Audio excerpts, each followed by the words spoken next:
এবং আপনাদের 2 বছরের একটি এক্সপিরিয়েন্স লাগবে, তাহলেই কিন্তু আপনারা এখানে অ্যাপ্লিকেশান করতে পারবেন। এছাড়াও এখানে আরও ভ্যাকেন্সি বেরিয়েছে জুনিয়র ফার্মাসিস্ট।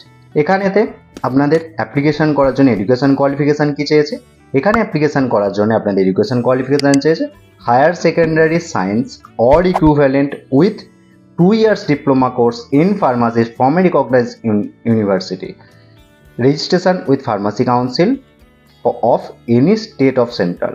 বুঝাতে পারলাম?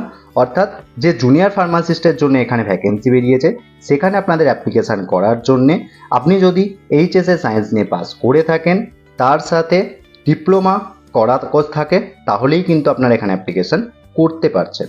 এছাড়াও এখানে নার্সিংয়ের জন্য ভ্যাকেন্সি বেরিয়েছে। নার্সিংয়ের জন্য কী চেয়েছে, higher secondary science or equivalent with diploma in general nursing. অর্থাৎ আপনারা যে নার্সিংয়ের জন্য অ্যাপ্লিকেশান করতে চান, তাহলে আপনাদের এডুকেশান কোয়ালিফিকেশান চেয়েছে সায়েন্সে